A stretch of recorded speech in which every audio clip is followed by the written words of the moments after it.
Welcome to How to Belong, the podcast that delves into the human quest to find a sense of belonging in what can often feel like a lonely world. Join us as we talk to guests who've navigated their own unique paths, what we like to call their hero journeys, from feeling like they don't fit in, to the profound realisation that true belonging can only ever be found from within. I'm Naomi E. Lloyd, and this is the How to Belong podcast. Hello and welcome to a really special episode of How to Belong. Today I'm thrilled to have with us the legendary Fatima Whitbread, sports celebrity, world champion and a passionate advocate for children.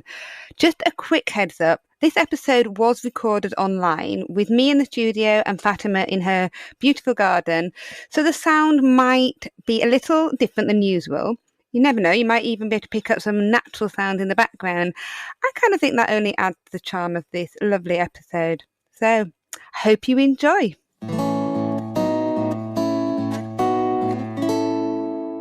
Today, I have the absolute honour and privilege of speaking with someone truly remarkable, a beloved sports celebrity and children's advocate, whose life story is a powerful testament to resilience and transformation.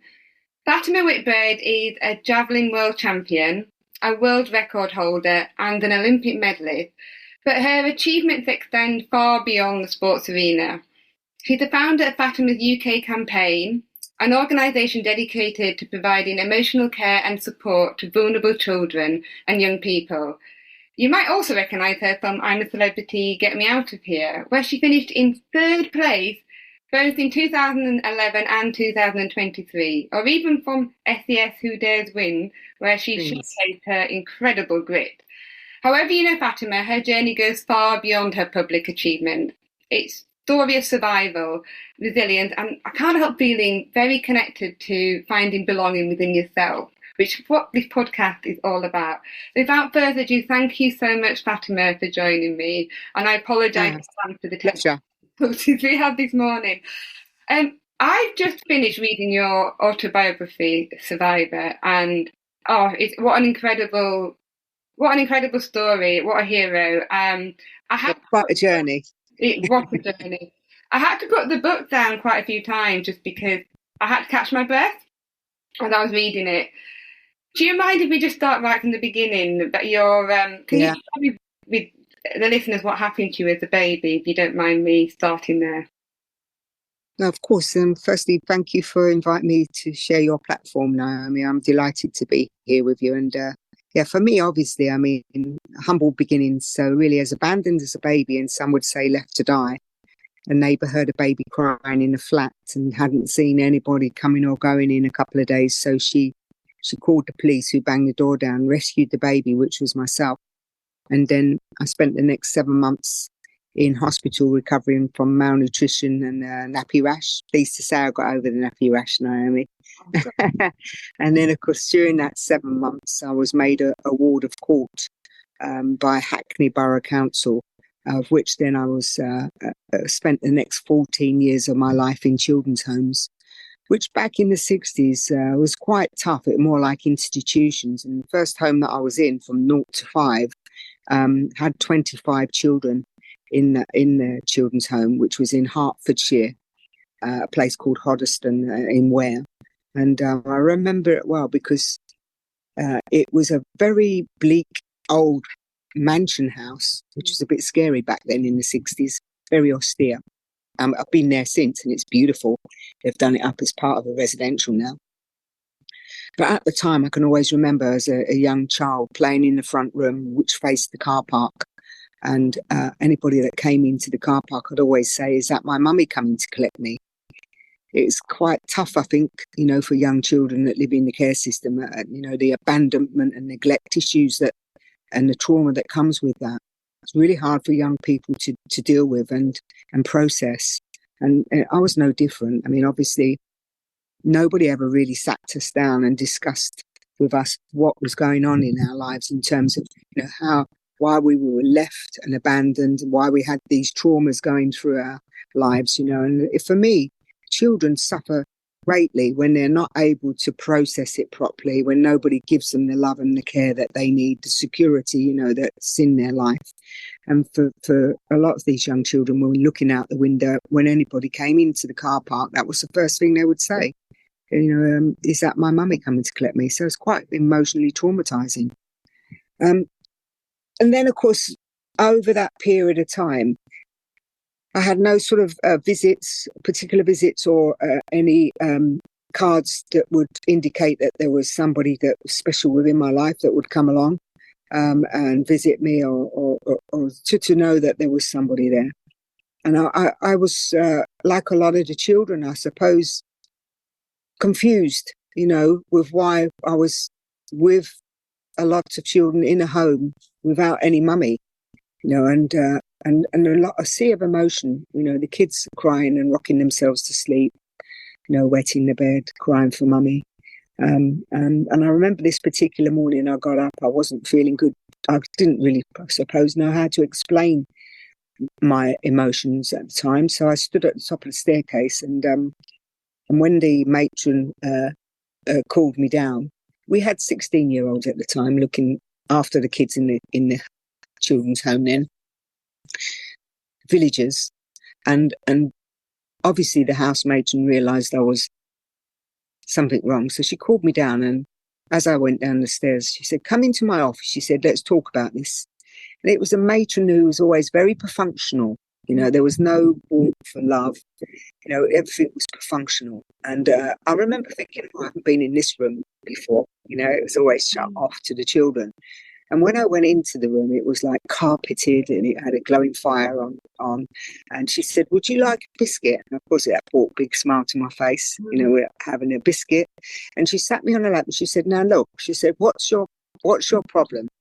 And I sort of just looked at her, and I wasn't able to express my emotions, you know, the immense loss of knowing why I was there, the turmoil and emotional trauma of being abandoned and not having that special somebody in my life.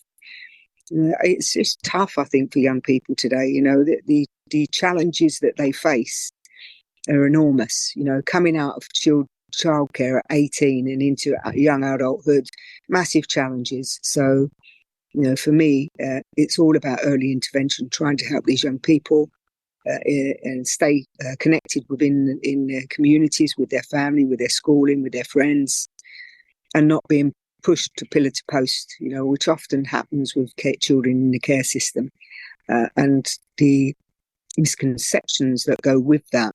You know, children, they must be naughty, that's why they're in care. Actually, no, they're in care through no fault of their own, you know, particularly, you know, when you think about these young people that are finding it difficult emotionally to trust and to feel that they're seen, heard and valued, simply because the system currently is failing them. So hence why Fatima's UK campaign. But my childhood is the reason why I do what I do today.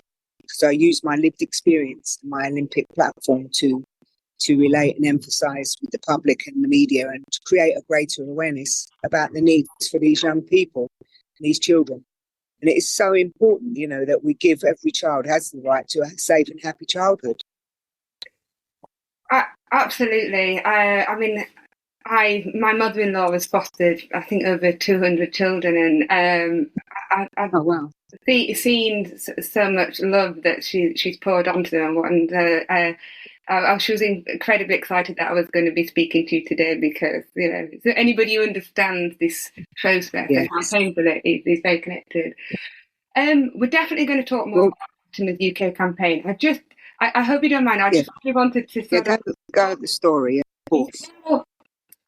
Because of the concept of belonging, and when I've spoken to other guests before, and having lost my mum a few years ago, I've thought very much about this connection of belonging and that primal love that you have with a mother or father, and I think that's what captured me and tugged at the heartstrings so much when I was reading your story. And there was one bit, and if I say the bit in your autobiography when you talk about picking daffodils and knocking on somebody's door to Auntie Ray. Well, let me tell you, Naomi, that's very, I always believe that children need good role models. They absolutely need somebody in their lives.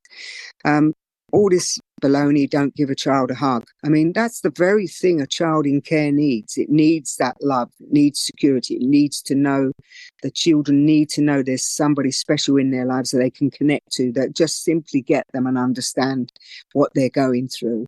And for me, I mean, it was, let me take you back a bit. When I was 5 years old in my first children's home, and I remember the matron called into me one day saying, Fatima, she said, be down here stairs 9 o'clock tomorrow morning. She said, come and sit down in the reception area here. She said, your mother's coming to get you, she said, with your social worker to take you to a new children's home so you can live with your half-brother and sister. Wow, what a lot to take in as a 5-year-old. I hadn't been told anything, had no visits, had nothing to indicate there was anybody out there. And suddenly I was going to be moved from it at the home that I, and the children that were my family that I'd ever known. And, of course, that night I remember, not sleeping a wink. And I got up and waited at 9 o'clock. And I remember the opaque glass window at the front door and this pink Cerisi movement. And when the doorbell rang, the house matron came out and opened the door. And this big burly lady came in, with black curly hair, and she had a gold tooth here. I could see that when she was talking to the matron, but she never once looked at me. And of course, following that, the slim, like mousy coloured lady behind her in a duffel coat came in, and she was smiling and chatting away to me. And I remember thinking, oh, that must be my mummy, because children innately, they connect with people they feel a warmth with, and they feel secure, and that for me was important. So but it wasn't to be, because obviously I didn't put the two together, the big burly lady with the black curly hair. And I remember travelling down to the next children's home in Ockenden, and I sat in the car, not a word was spoken to me, not once did she connect with me, and I cried all the way down to the next children's home. And when we arrived, the house auntie came out. She said, now look, run along into the back garden. You can play with the children. She said, while I talk to your mother. So I sort of looked to go in the back garden, and I felt this little tug on my clothing. And as I looked down, this little girl. So I'm 5, she's probably 4. And she said, you must be my sister. And I looked down and said, oh yeah, I must be your sister. Yes, she said, come on, let's go on the climbing frame. So she was pulling me to the climbing frame. And as I started to climb up the steps, I felt this bud come across my chest. Someone pulled me. And she said, you look after your sister, I cut her your throat. And she's mimicking this. And they were the first words that my biological mother spoke to me. It was pretty tough, shocking, really. So she was fear. She actually jabbed you and she grabbed my chest. Oh. She wagged the finger, and then she did mimic the cut in the throat across her neck. And I remember the young boy and girl ran to her, and they started talking in the mother tongue. And then I realised that these were people I didn't really know, because obviously, clearly they knew her, and they were speaking in the mother tongue. And she took them straight away, and I had to question why, especially with the authorities in my own way. Why was it that I was moved to another area, supposedly to be with the half brother and sister, and of course the biological mum took them away. But then the local authorities, obviously they were talking with the social workers then, and they tried to reintegrate us, and I can remember when they said, oh, you're going to go back and live with your mum. And I thought, no, I don't want to live with her. The fear of that, that memory, that the first words were, I'll cut your throat. And the fact that they spoke in the mother tongue, and I didn't understand a word of it, made me feel very homesick, very ill at ease, and not safe, not secure. But as the social services deemed it was important to try and integrate the family, it was told to me for a few weeks, no, you need to learn, this is your family, you've got to go back and live with your family. So I was trying to process that over a short period of time. And I remember I'd got sort of part way there to thinking, okay, well, let's give this a try. And of course, when she came down to pick me up, she brought the boy and the girl with her, the half brother and sister. And we walked, it must have been a mile's walk toward the bus station to get the Green Line bus to Aldgate. And it was that time, halfway through the walk to the bus stop, she stopped and started poking me in the ribs with her elbow. And she was reaching into her handbag on her shoulder, and she poked us, like, back then in the 60s, it was half a crown. She poked it in my hand and she said, you off, she said, we don't want you. And the kids sort of said, yeah, we don't want you, we don't love you, go off, you know.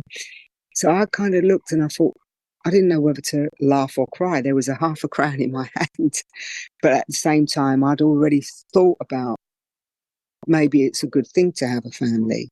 So I was all confused, and by the time I got back to the children's home, the auntie said, what's wrong with you? Why are you here? She said, oh, well, I said, and I held my hand out. I said, well, my mama didn't want me. So she took the half crown. She said, well, off you go then in the back garden and play with the other kids. You didn't really want to go anyway.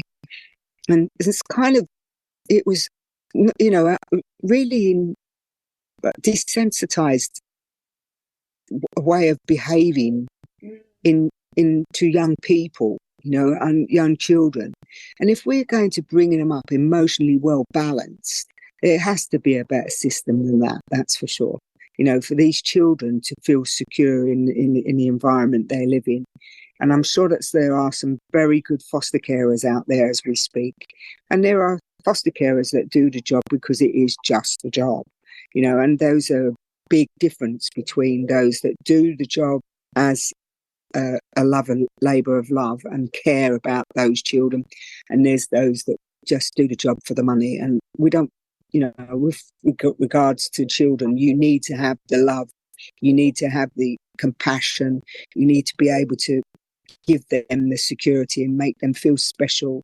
You know, bring them up as part of your family and not have them think that you're only doing a job, because that's, you know, in itself, you know, a big problem for young children. You know, they pick up that vibration and they feel that, you know, they're just a statistics, that just there for you to earn a living.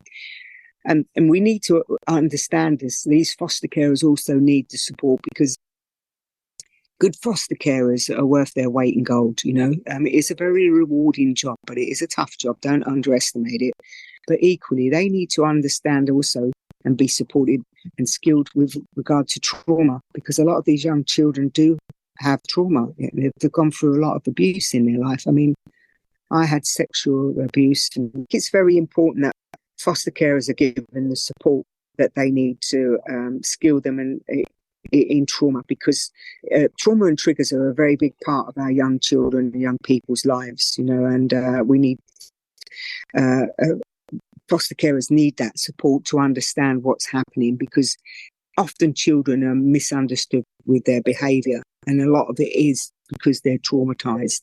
And if we're going to make these relationships survive, you know, we've got to give them the support they need too, the foster carers, in order for it not to break down, because then otherwise it perpetuates itself, and these young people continually get moved, and that's a problem in itself. We need continuity. They need continuity in their lives and stability, and of course love and security. That goes without saying. Well, so if you think you possibly have got that, and if you've got listeners that are listening to this, and you want to open your heart and your home to a child, then please do so. Oh, that's a message that I think you're sending out into the world in such an incredible way. And not surprisingly, because having watched you on TV all these years, as a child myself, you were always a hero of mine. And then reading your story more recently, that need for connection and that need for safety and that need for belonging, you know, it has to feel as though it's authentic and genuine, doesn't it? And I know you really had that with Auntie Ray, and then later, of course, the wonderful Margaret Whitbread. But yeah, my mum Margaret. But let me tell you about Auntie Ray. Auntie Ray, and everybody needs an Auntie Ray in their life, because for me, Auntie Ray, she was an auntie in the second children's home I was in, and at the age of 5, when I went to that children's home, I was feeling very, very lost. very frightened, and I couldn't process anything. I was stuck in my mind, and a lot of children, this happens to them. They get imprisoned up here. They get stuck in a dark place, and they fear for what's going to happen to them. And Auntie Ray I used to call Auntie Ray the tickle monster. Auntie Ray just got us kids. She understood us. We felt safe with her. And the reason why I called her the tickle monster is because when she was on duty, I used to hide under the bed sheets. And when Auntie Ray came in, I would lay there. I would never get up until she tickled me. And then I felt my day had started.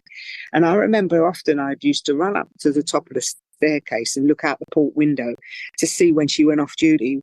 I'd hear her clip-clopping down the road, and I'd say, oh, she lives on the end house there. Yeah.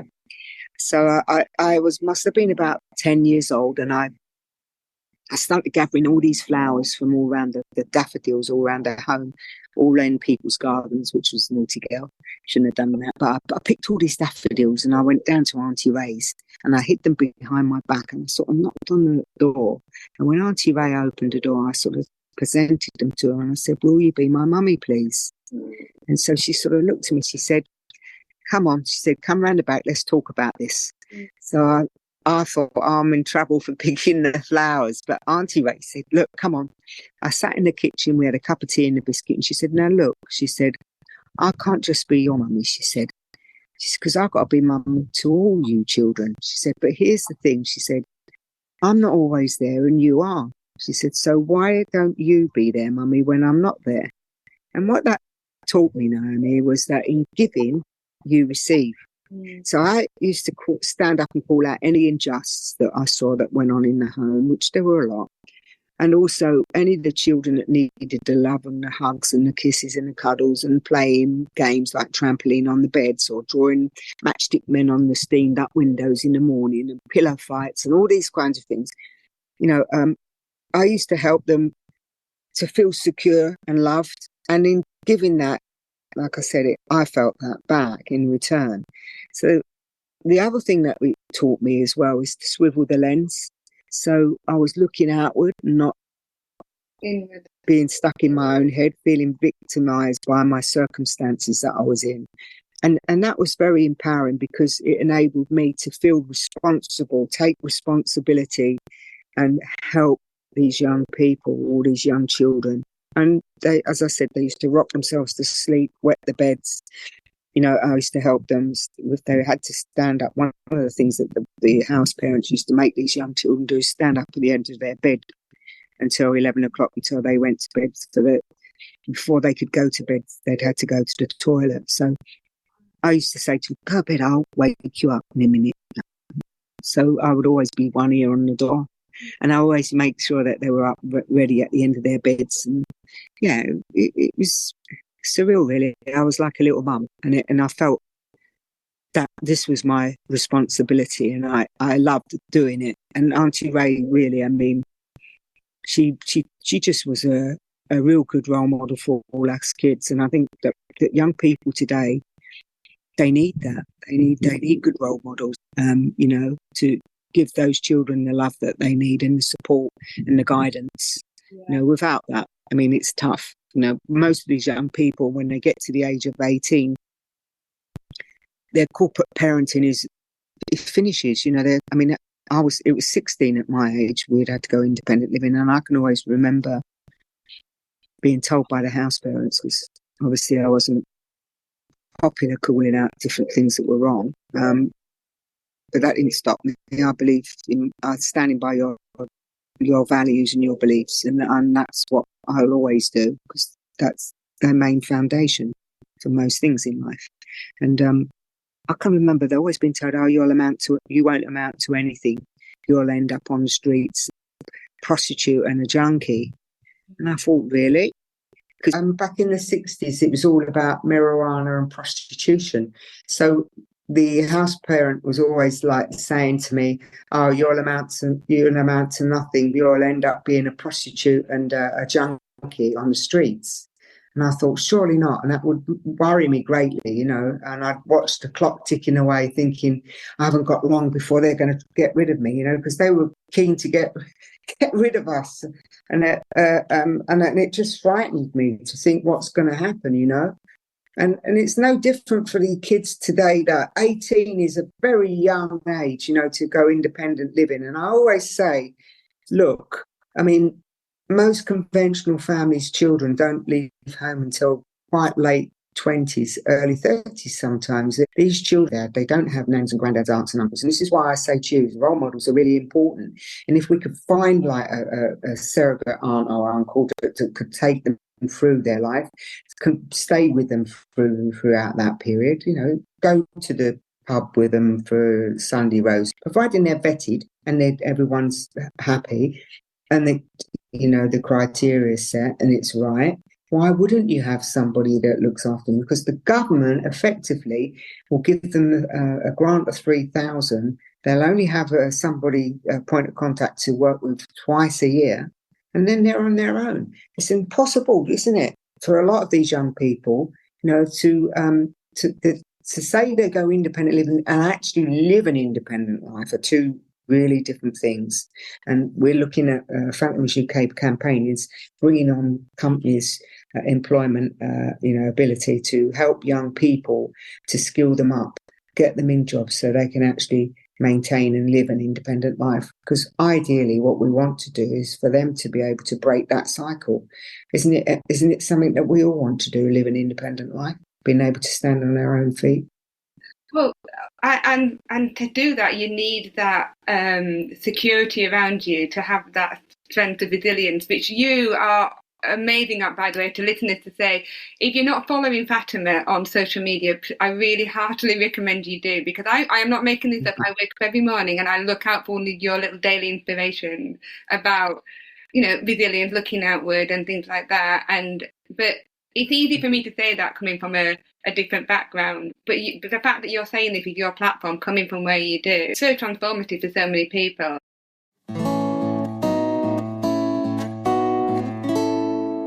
You talked about being an advocate for the children in the home, and what I found when reading your book and your story is that it feels as though you were like mum as a child. You were having to be mum to other people. Then when you found a family within the Whitbread, Margaret and John, and then the two brothers you were advocating for, and then even in celebrity, Get Me Out of Here, you were the advocate in the camp, and it's something that seems to run through your life, that you must have such a strong sense of belonging within yourself to be able to always give out to everybody else. How have you managed to do that? That's something that just is honestly, Naomi, it's something that's through the life experiences.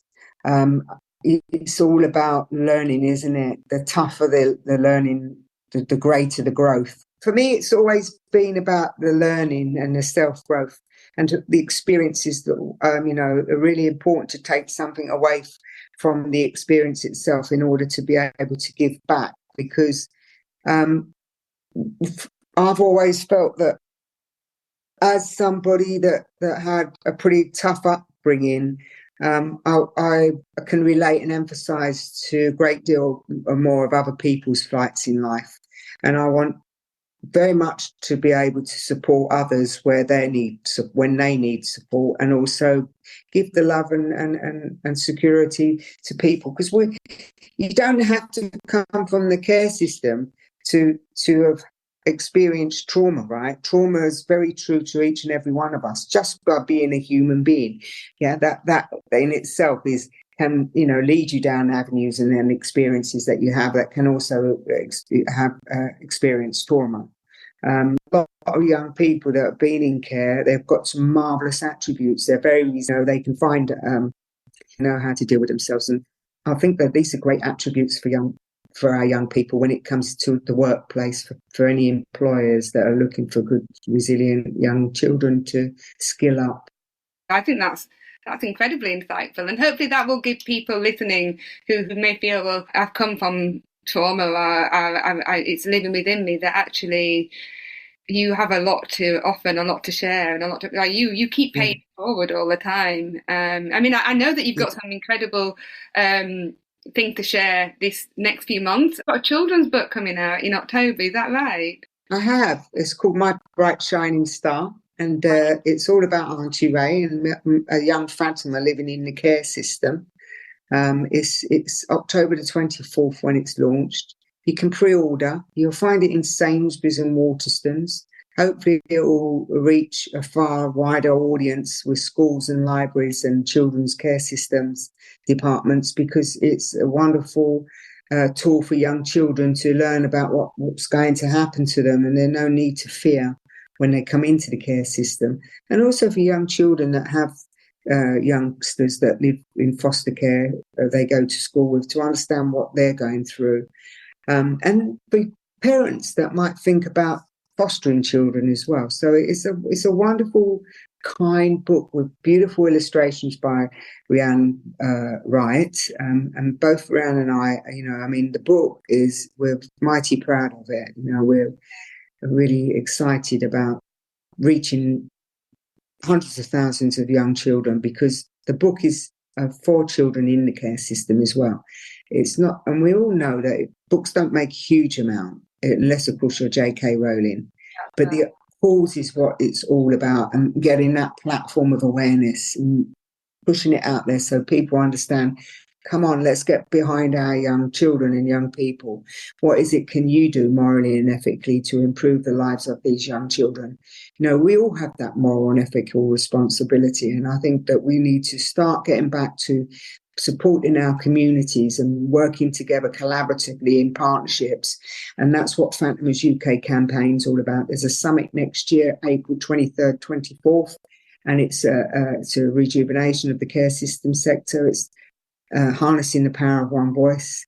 And it's, for me, there's a lot of good stuff out there. We're not trying to reinvent the wheel, but what we are trying to do is bring that together, because they work in silos. Bring it together, harness the power of one voice to improve the life outcomes for our children and young people, to bring the system back to where it's supposed to be, help regulate and monitor it, and also benchmark it and hold people to account for what they should and could be doing, and hopefully, putting these young people on a human, unstoppable pathway to reaching their goals. Because let's face it, every child deserves a safe and happy childhood.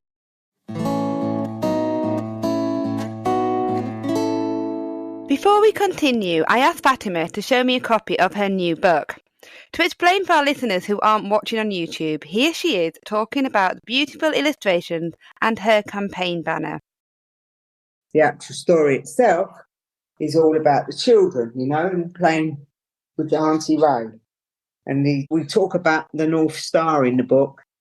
We call it North Star, can you point me which way to go home? And it's kind of like a little story, and then we're pointing to the star. We worked hard on that, and Rihanna and I, because I wanted a book that would instantly relate to children and the character in the face and that. So working with different pictures that I had. But so there's me with Auntie Ray. And, it was just the old fashioned garden with the bike and so on. And that's of course my campaign banner, which I take everywhere. That's been photographed because the idea really is to get the awareness, so people's attention. So whenever I meet any ministers or whoever, the picture's taken, with them, with the banner, and also with the book. Because now I've got Banksy involved. His anonymity will always stay, but I've said to him, that he supports children,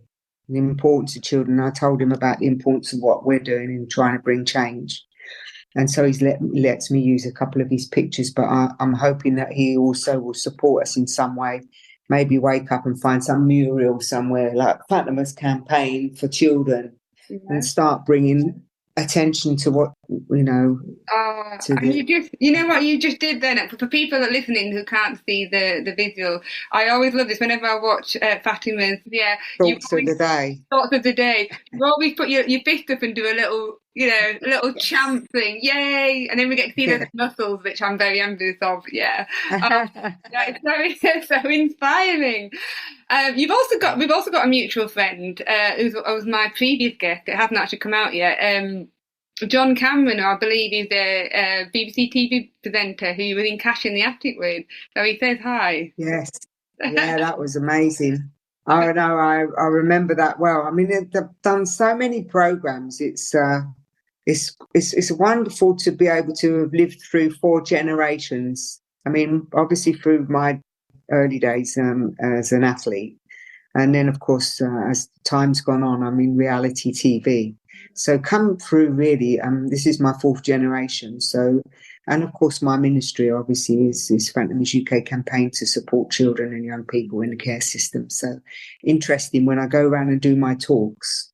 A lot of the young kids that I speak to in the schools, I mean, it used to be that, I mean, I take my medals and I take the little cockroach that got caught up in my nose, which, yeah, they're from the I'm a Celeb. They're not interested in the medals. They want to see the cockroach. Tell me about the cockroach really quickly, just because in case I know the story, but somebody may not have heard the story. Just very quick. I'm a Celeb. I've been on I'm a Celeb a couple of times, and the famous iconic moment was when I was in a helmet, and they put 8,000 cockroaches in the helmet. You have to stay there for a minute. If you pull the chain and release the helmet, and they all fall out before the minute, then you're out. So I mean, within seconds, a cockroach went up my nose, and it didn't just stay in the area here. It went behind the bone structure, and it was little furry legs were moving all the time. It was like someone was shaking up a can of fizzy drink, and I'd stuck it out for a minute, and of course once the klaxon went, I then started to try and snort him out, but he wouldn't come out. It took 40 minutes in the end, 45 minutes, and Dr. Bob, who was the doctor on site in Australia for I'm a Celeb, he put 3 pumps of saline solution up my nose, and then eventually it came out. And of course, it hit the ground running like Usain Bolt, and then keeled over. So I collected him. I collected him in a plastic bottle and brought him home. And then, of course, the British Museum put him in wax resin, and he now travels with me when I do my talks, keynote speaking. And lots of people from my generation are interested in the medals, and of course, the kids at the schools, it's all about the cockroach. And it's quite funny because I used to say to him, your mums and dads will remember me for my athletic days. And but now I have to say your nans and granddads because I'm getting older, you see. I love that idea that you connecting people from all these different, all these different parts of your life, these different journeys that you've had. And that's, what makes such a difference. Well, it's inspirational. The idea really is, I mean, inspiration is so important for young people to understand. Motivation, drive comes from a passion, and it comes from within you. So I always say, I mean, we've got a lost generation during the time of the COVID period. Yeah. And a lot of young people, unfortunately, were not allowed to get out and involve themselves with, outdoor pursuits. I'm an outdoor girl as well, and I think it's adventure. You learn from experience of feeling and touching, seeing things, rather than buying objects. And I always say to kids, you live a life when you get out and you go out into the outdoor world. And it's a wonderful opportunity for young people. When we connect them to nature, the beauty of how they feel, within themselves, and part of what I'm trying to say, I suppose, is that, it's important that we all find what it is that our purpose in life is, and if we find what it is that we love to do, that passion will help you with your drive, and we lean into what it is that we want to do, we will end up finding what our real purpose in life is, and being able to, be creative, and push forward into an area that we feel comfortable with, and what we love to do, rather than trying to do something to sort of please others, which often the case with kids in the care system. They try to, people please a lot because they want to fit in. They want to feel loved and embraced, and I learned from a young age, to be able to love what I do in my sport and find the love of the Whitbreads because of my sport.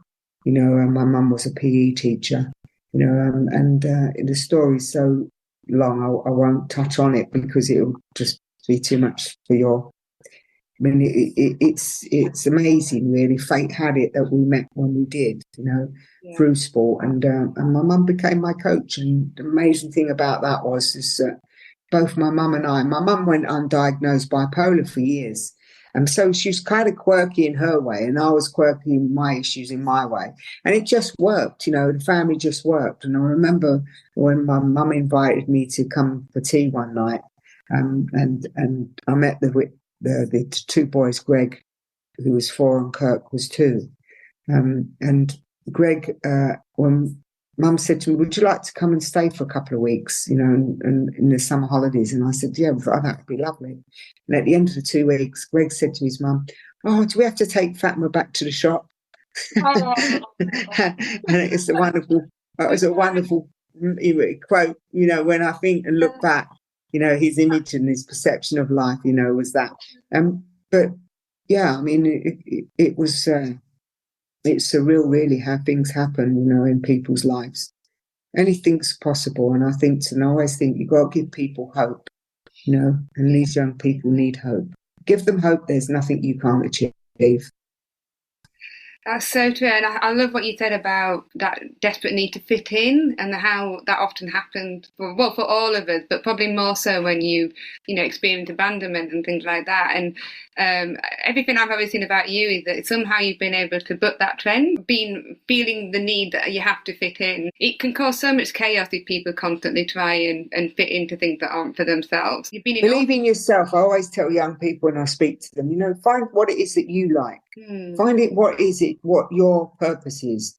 When you know what it is that you like, and go for it. Why not? Because don't expect instant success with stuff, because life's just not, life's not about that. It's about fulfilling your emotional and your physical needs and mental needs, and it's about the wholesome, the body, the mind and the body working together.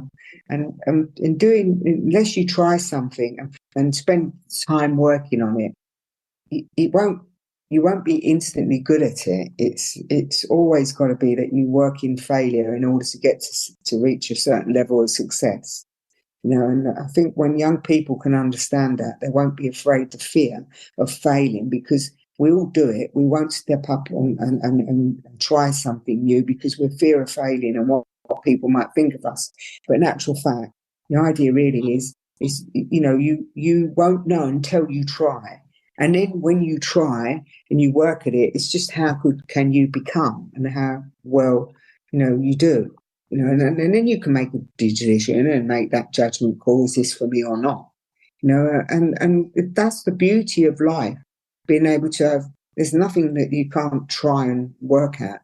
And, it's often the things you don't think you're very good at that you end up becoming very good at. And that was for me, like in javelin throwing.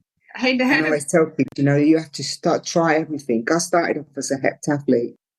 A pentathlon was in those days. Mary Peters was my inspiration. I remember at 11 years old watching Mary in the children's home on the TV. And Mary won the Munich Olympics in 1972. And I thought, here's something that I can do.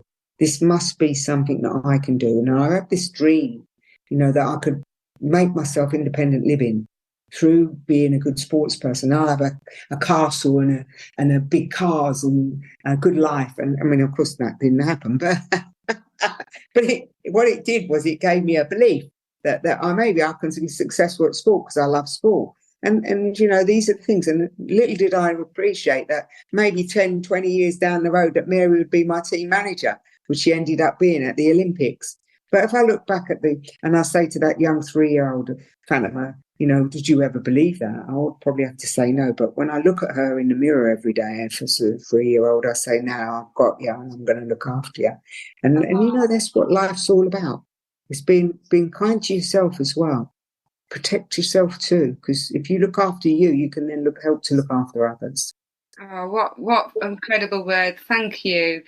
What an inspiration. And can't wait to get your book in October. And I'll be buying more for Christmas presents, that's for sure. And definitely. It's a good price, a stocking filler for young children.